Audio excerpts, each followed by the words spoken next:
morning, children. We are back to our class now. This today's class is about the cell. What is cell? It is the basic structural and functional unit of our life. What is it? About that we are going to learn in this lesson. Okay, ma. So what does this lesson consist of? Mainly, if you go back to our living world, so the living world comprises about the plants and animals that you already know it. What does this plants and animals consist of? If you see plants, they are from minute microscopic mosses to the largest coniferous plants.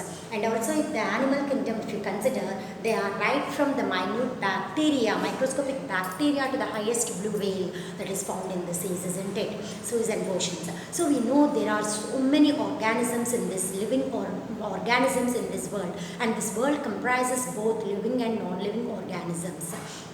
In this, about the living world, if you take it into the consideration, previously before 350 years ago, we did not know about the microscopic world that exists, that is living world. So this living organisms which are minute and microscopic that are living in this world are not known to most of the people. They are being studied by so many scientists and inculcated about them to us.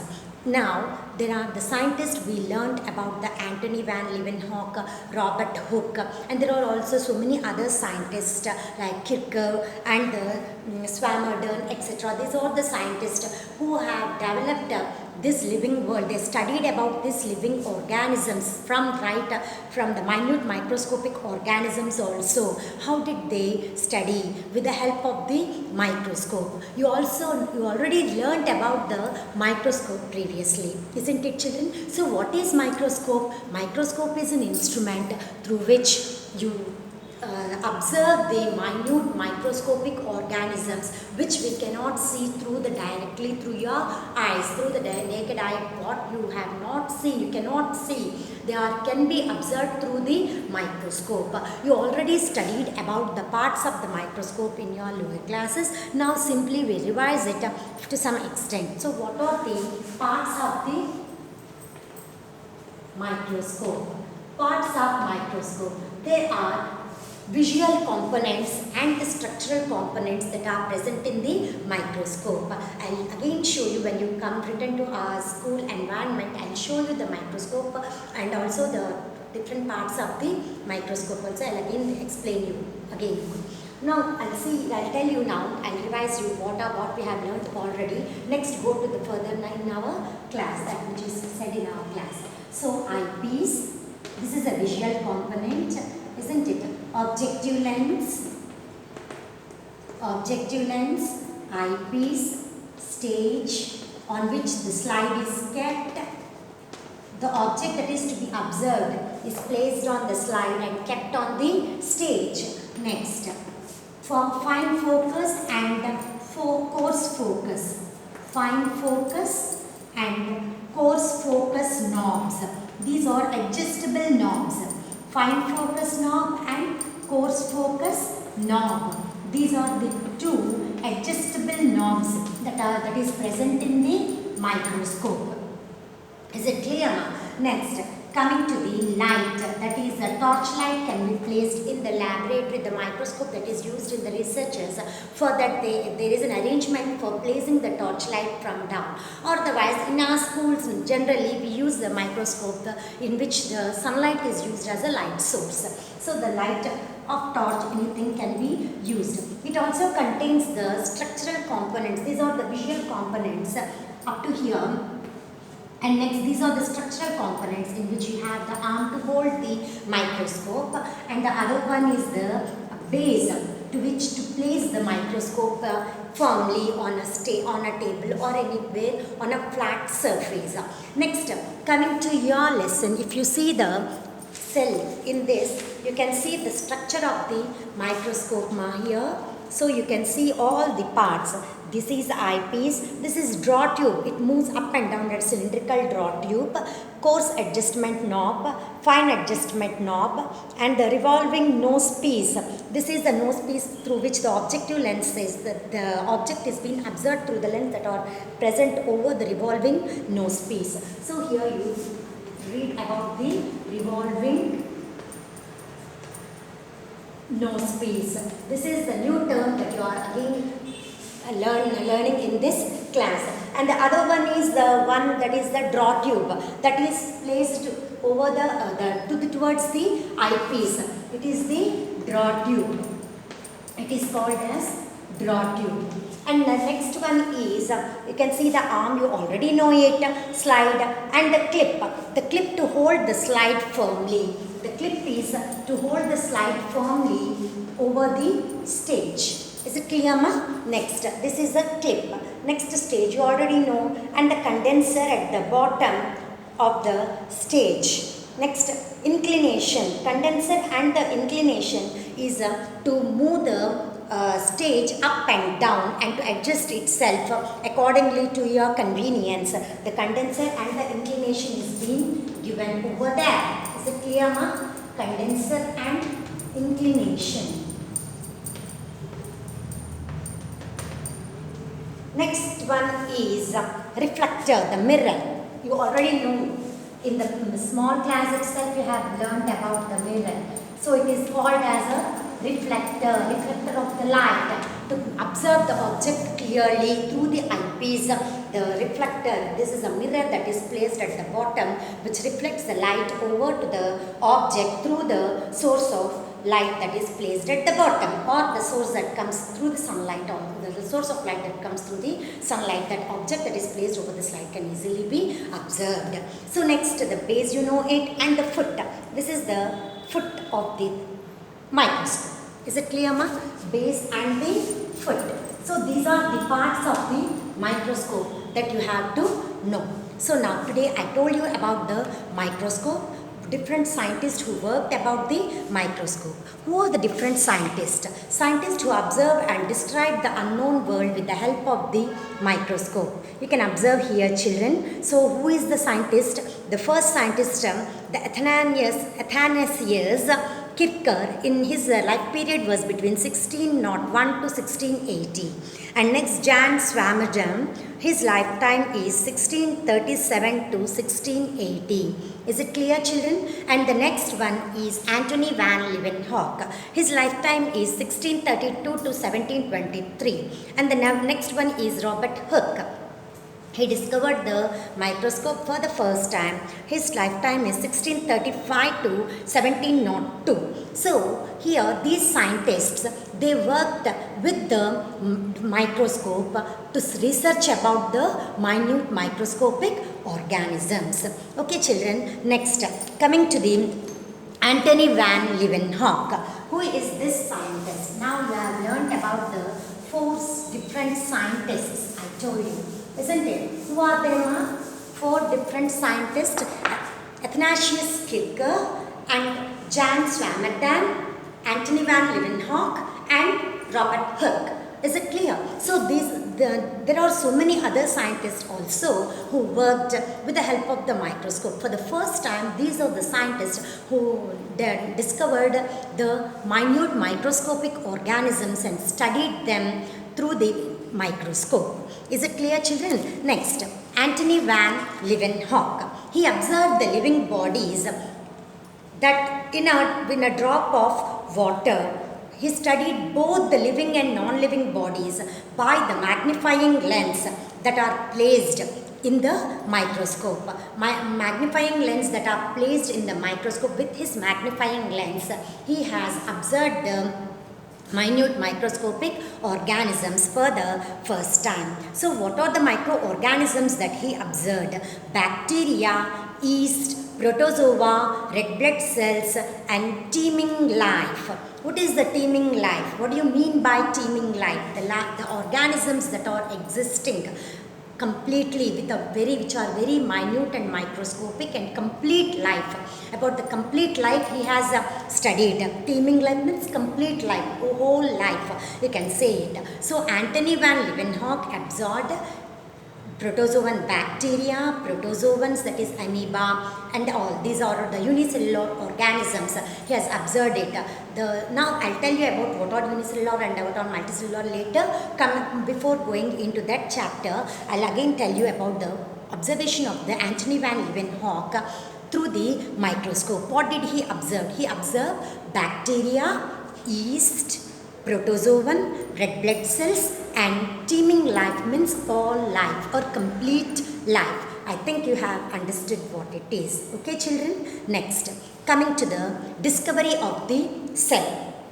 The Robert Hooke, he was a British scientist. He was a British scientist in 1665. He discovered the microscope. He discovered the microscope and observed the slices of, not microscope, he observed the cell, that is cell, he observed the cell. What is cell? First, you have to know, through the microscope, he observed the cell. Discovery of the cell was done by the Robert Hooke. Discovery of cell is done by Robert Hooke. He was a British scientist. In which year, ma? 1665. So how did he observe? He observed the cork cells. He observed the cork cells of oak plantation. Cork cells of the oak plantation means, that is, the bark of the oak plantation is taken and slices. The very thin bark is being taken and kept on the slide over the stage of microscope, and he observed the hexagonal shaped structure, that is, it is called as the honeycomb structure. It is called as the honeycomb structure. Honeycomb structure. They say no that the beehive, how it is. It's a hexagonal structure of the cell, in which it contains a cavity inside it. He also observed that it contained a cavity in it. It's called as he called it as a little room. Okay, so that in Latin it is called as a little room. So the cell, he named that cavity which is present inside as cavity, is named it as a cell. Cell is a Latin word. Cell is a Latin word which means little room. Cell is a Latin word which means little room. See here, ma, who is Robert Hooke?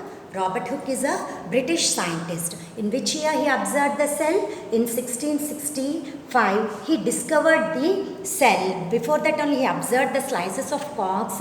They are the soft bark from the oak tree. So, through his simple magnifying lens, Robert Hooke's lens, they are very simple magnifying lens, he observed the structure of honeycomb consisting of empty spaces or the cavities. The cavities are known as that contains the empty spaces. They are called as cavities.